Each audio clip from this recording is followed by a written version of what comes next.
Iată Pelletier Initiate, Mike Day initially, Billigan Busters team, Team Lachini Dashe, Billigan Dashanelli.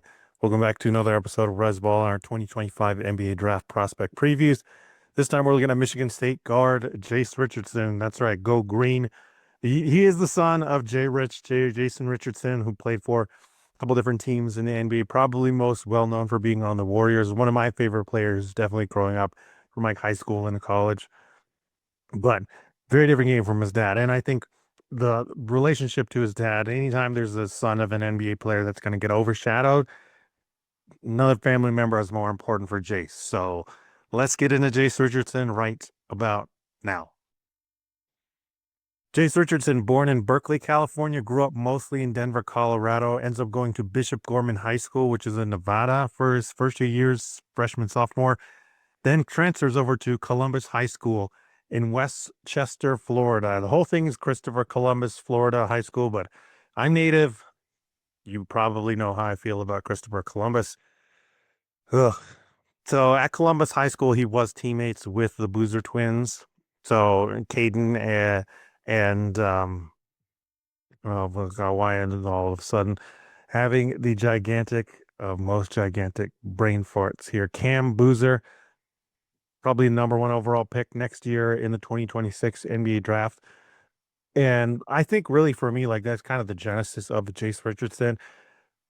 Is point guard size, but seemed like he catered his game more towards playing with superstars and not necessarily being ball dominant, not necessarily being ball dominant, not necessarily needing to be the primary guy initiating the action, but having more of a supplementary offensive package while also putting pressure on there and being a primary type of offensive guy. So keep that in mind when we get into the stats. I think playing at Columbus with the Boozer twins, playing next to a Cam Boozer, who's probably going to be the number 1 overall pick, been the number 1 overall rated prospect for a while, even though there's an AJ DeBanza, even though there's a Darren Peterson, who are both very good prospects in their own right in 2026 as well. Jay Rich knows that, yeah, I'm not big. I'm not the man. I have to craft a game that is supplementary and that is going to give me long-term success, not needing the ball in my hands to be the man.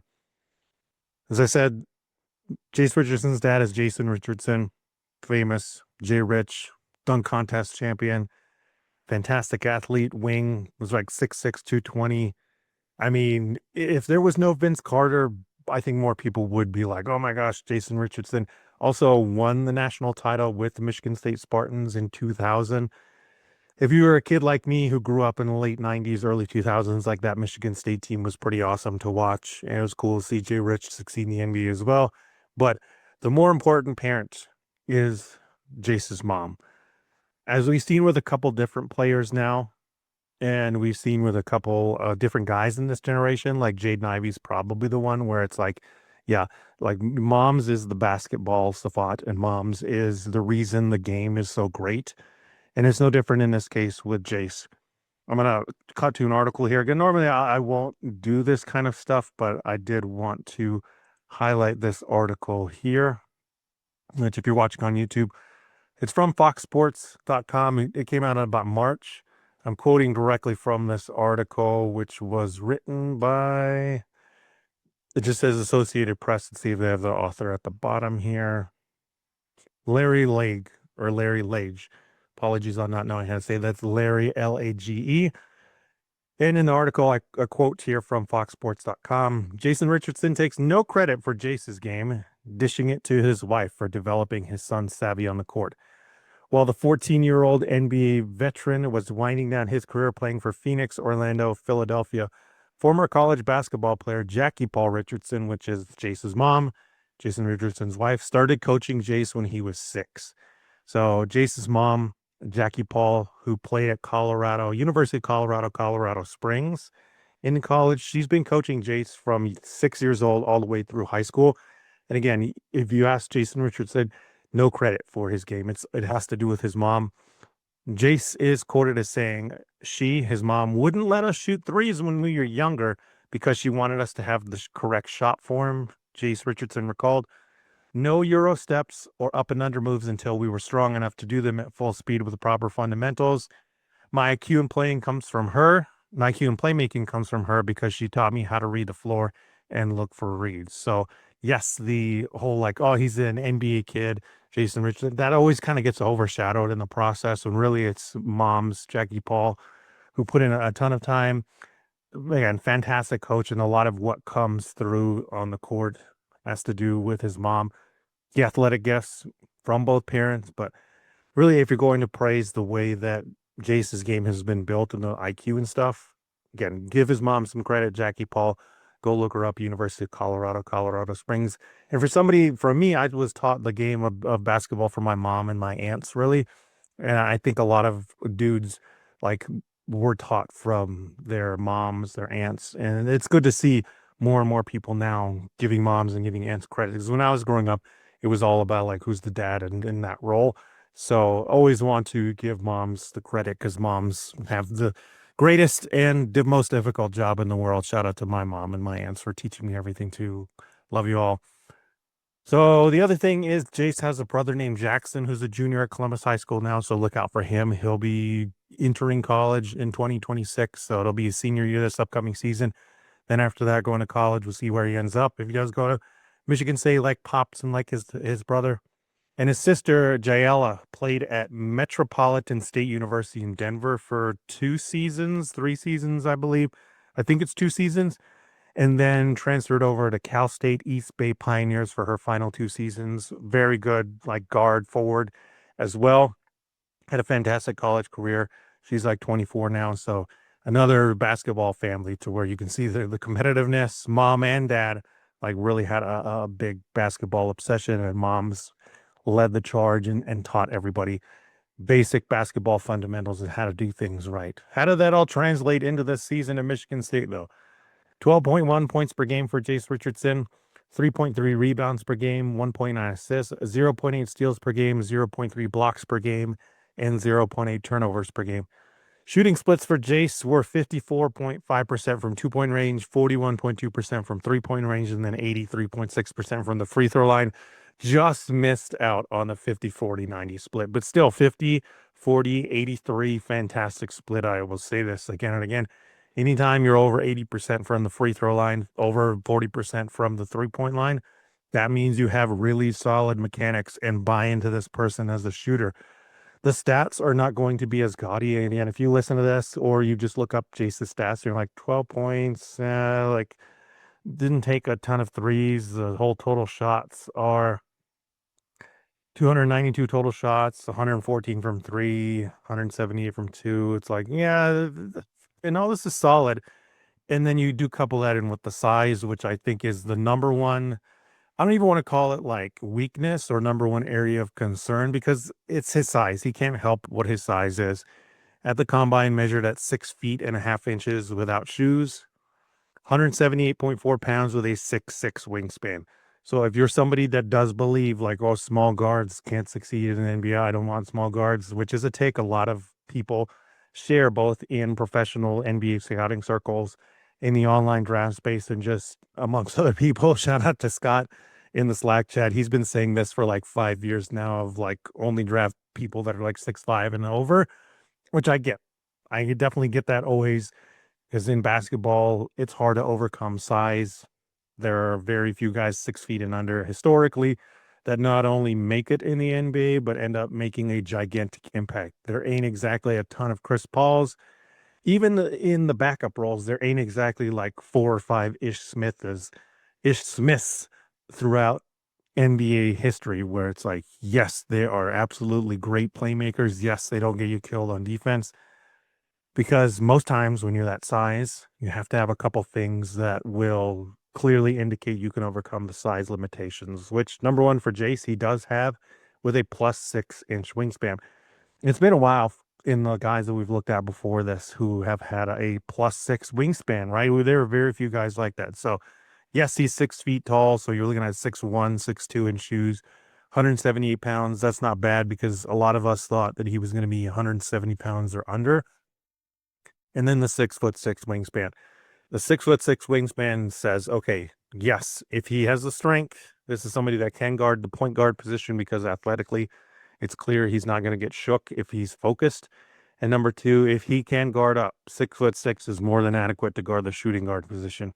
That's the number one thing you have to clear when you're under 6 feet is like, can you at least guard the shooting guard and the point guard position? That puts you in a whole different category to where, yes, you can be a little bit more role malleable, which I do think is Jase Richardson calling guard. Again, if you don't want to believe in him because he's 6 feet, good on you then, because I think you're missing out on a bunch of other things, which to me shouldn't be ignored. Again, 50, 40, 83.6% shooting splits. The more important thing to me for Jase, again, believe the production, believe the tape. That is this three guy group with Con Knipple, Jase Richardson, Wilgo Poplar. I was not a Jase Richardson fan for most of the year because I think the playmaking is lacking. Not even 2 assists per game throughout the whole season. But if you're watching us on YouTube, I pulled up the Michigan State Spartans whole team stat page on Sports Reference. Number one, Jase Richardson was their second leading scorer, and it was second leading scorer by a hair. Jaden Akins was 12.8 points per game, and Jase was 12.1. To me, though, the more Michigan State games I watched, the more I was like, man, Jase bails them out at every avenue. And Jase was the guy that they leaned on when they're like, we need a shot. We're not, and nothing's happening. Jase, do something. And not only did he do that, he still maintained 50, 40, 83.6 throughout the entire season, maintained great efficiency. And this Michigan State team, if you just look at the stats, again, only two guys on this team that scored over 9.1 points per game. Only one guy on this team with over 3.7 assists. Nobody on this team had a block per game, one block per game. Nobody averaged that. And only one guy here averaged over one steal per game or had one steal per game. And the other one is there's only one guy here that averaged 6 rebounds or more. You would think all of this translates into a terrible team, but it's Tom Izzo. Number one, you have to be focused on defense. You have to get there, and they're a rock fight team, man. If you watch this Michigan State Spartan team, it's one of those teams that it's like, don't look at the box score, don't look at their stats, watch the film. Every time you have to claw and fight because this team is going to get after on defense. They're going to grind you out. I mean, to take a football analogy, this is a team that just would like run the ball 100 million times every game and wear you down that way. And then they made it into the Final Four. I mean, a lot of it was on the back of Jase Richardson. They fell to Auburn in the South Final. Again, you might not be impressed with Jase Richardson's stats, but I implore you go look at the film. Again, think this is the lead guy. One of the lead guys is him and Jaden Akins. If they weren't scoring, this team was not going to score at all. Trey Holloman, Cohen Carr, Jackson Kohler, Jeremy Fears Jr. All those other guys were the next closest. Frankie Fiddler every now and then, but they were anywhere between 9 to 7 points per game. So it had to be Jase. It had to be Jaden Akins. They carried this Michigan State offense that should not go unnoticed. And yes, the playmaking to me is still concerning, but 68 assists to 30 turnovers, 2-to-1 assist to turnover ratio. And if you know anything about Tom Izzo really has like clearly defined roles. And number one, to get that kind of usage and get that kind of load on offense as a freshman doesn't happen that often for too many guys at Michigan State. Even somebody like Jaren Jackson Jr. did not get this kind of a trust as freshman on offense. All the other dudes recently have come out of Michigan State, like they really haven't relied upon them to be the guy or primary guy within here. And really, it came down to Jeremy Fears and Trey Holloman, like doing all of the playmaking duties. So that's a big part of it too, as well as like, okay, we're going to let them set them up, Trey and Jeremy Fears Jr., where everybody else is like, okay, we'll use Jaden and we'll use a Jase to score because that's where their role is and that's where their strengths lie. And it's why I brought up in the beginning with the Columbus stuff with the Boozer twins and with Cam Boozer in particular. Jase came into this situation in Michigan State already knowing I don't need to be the man. I don't need to have usage. I don't need to be dribbling the air out of the ball and being a primary setup guy because I can play off other guys like that. And that's exactly what Jase Richardson did here in his freshman season at Michigan State. Only 20.6% usage, too. That's another thing that should be considered in it. That's like third dude, pretty much.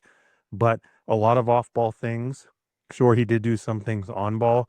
Still was able to have a 2-to-1 assist to turnover ratio, an incredibly low turnover rate of 7.9%, assist percentage of 14.4. Your playmaking has to get better for sure if he's going to be a point guard in the NBA, which is due to size, the position that he has to play unless he's playing next to a jumbo-sized creator like a Cade Cunningham, like a Devin Booker. Then it's like, okay, that guy's taking the primary playmaking, so we don't necessarily need another dude to take the ball out of their hands. We need all the other skills that Jase has, the supplementary shooting, being a 50, 40, 90 guy, taking care of the ball, and having a true shooting percentage of 62.4%. The three-point attempt rate probably has to get better. Number one, 39% even. That's pretty low for a guy that I'm arguing is going to be more off ball, arguing he's going to be more of a supplementary guy to the primary playmaker, the primary offensive creator. You would like that to be a lot higher than 39%, more towards 50%. And the big thing to me that was very surprising and totally changed my mind on Jase Richardson, because I really had Jase in the second round. I was like, yeah, I understand the like IQ. Yeah, I understand like being an NBA kid and understanding the things like his mom taught him. It's clear he knows what to do. I don't know if it'll ever like veer into even great sixth man type of territory. That'll change with the free throws though. 41.8% free throw attempt rate, is unafraid of contact and understands how to initiate it. It's part of the reason why the true shooting percentage is so high. It's like, okay, sure, the 3-point numbers weren't that gaudy. He didn't take too many of them. I would like him to take more in his shot diet. But 41.8% free throw attempt rate, that's one of the best free throw attempt rates amongst the guards that we've seen in this draft class. And if you're a small guy, I think more important than getting to, the defensive side of the ball is being able to get to the free throw line and having fantastic efficiency. I honestly think that kind of matters a little bit more than defense, because if you're still small, you taken advantage of. I mean, we've seen somebody like Seth Curry still have a incredibly long NBA career, because it's like that dude's a 50, 40, 90 guy too, no matter what role you give him, right? You can make him a six man. You can play him as the 15th dude. You can play him as a spot starter. I mean, it's more like break glass in case of emergency, but if you have a guy like that, and in this case, it's not necessarily Seth Curry, it's more of oh, he will shoot threes and knock down the open ones. He will still maintain 40%. Really good efficiency inside the 2-point arc. And that guy still gets to the free throw line and he doesn't turn the ball over. Like, look at this shot chart. 75.4% at the rim for Jase Richardson, 49 of 65 shots at the rim. Again, it's not a lot of shots, but 75%, that's really good. He's getting there. He's knocking them down. He has physicality and he has touch to finish.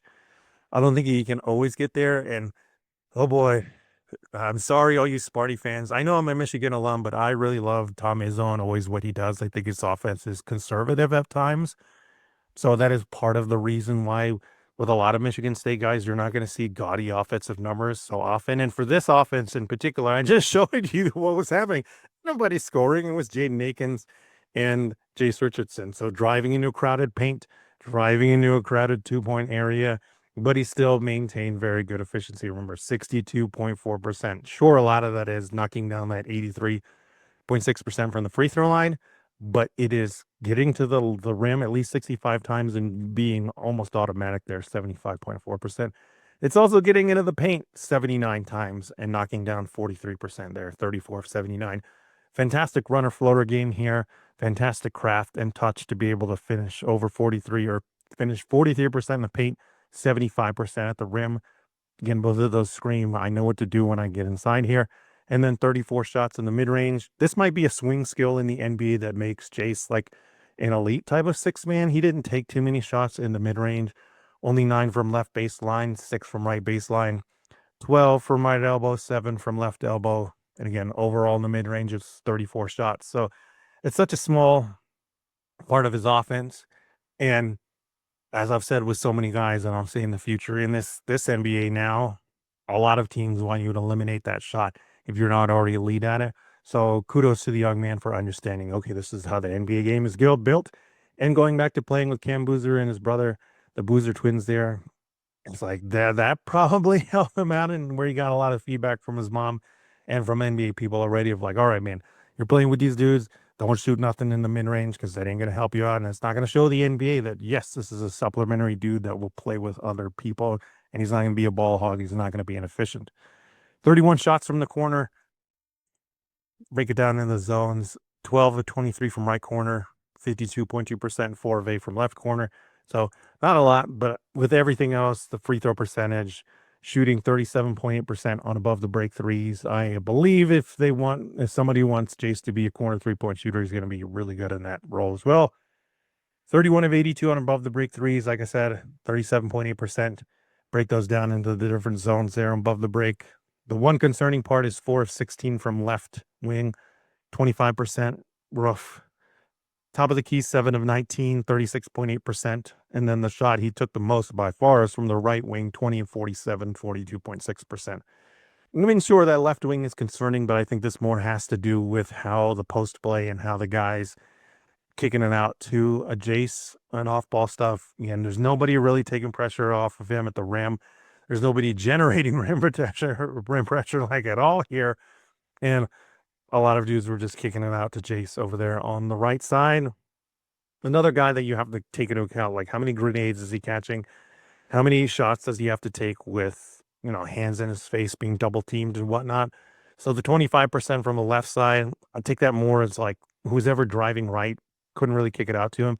That's very small attempt amount. And I didn't look at who the other guys were, like Jay Nakins and the other guys that shot from three. I wonder if that's like their spot too from the left wing. So it might be something to ask in interviews or look at on tape. It's like, yeah, 16, not so much. So it's clear that Jase's spot was from the right wing for a particular reason.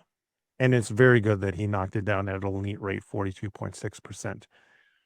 So my comp for Jase, it was really hard. Another one, because I remember when you got to find a guy that's not very big, but is very good and efficient, is a bucket, but also isn't necessarily like the primary playmaker.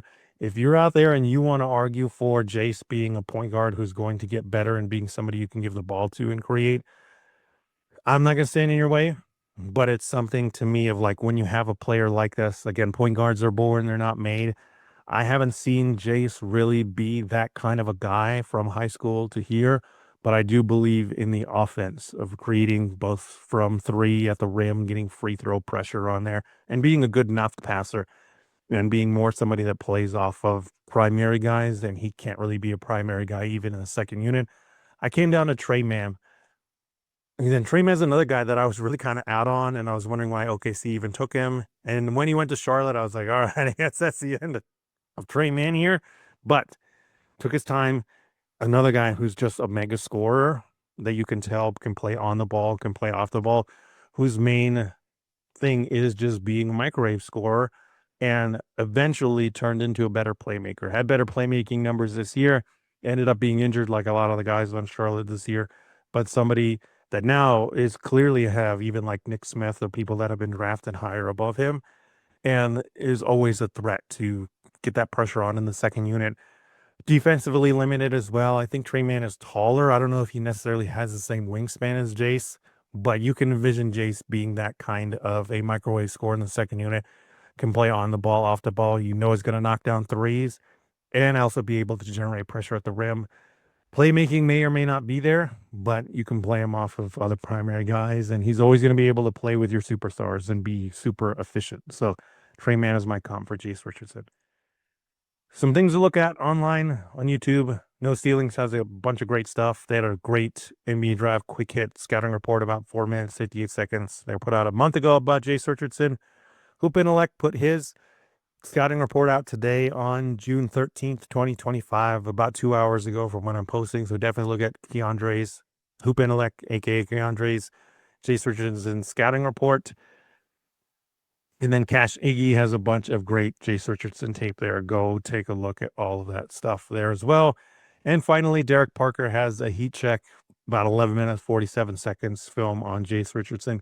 Go check that out as well. So definitely Jase Richardson, you can believe in being a microwave scorer. The size might be a concern for some people, but if they can play ball, as Crystal Bond says, they can play ball. And it's clear that Jase knows how to play off superstars. And again, this is why this group, Concanipple, Jase Richardson will go popular. Just believe in the production, believe in the tape. 62.4% true shooting percentage, 2-to-1 assist turnover ratio, being the primary guy on a really offensively starved Michigan State team that got to the Final Four. There's a lot of good to believe in with Jase Richardson despite the size. Yeah, thank you so much for listening to us. We'll catch you next time. Hook on it.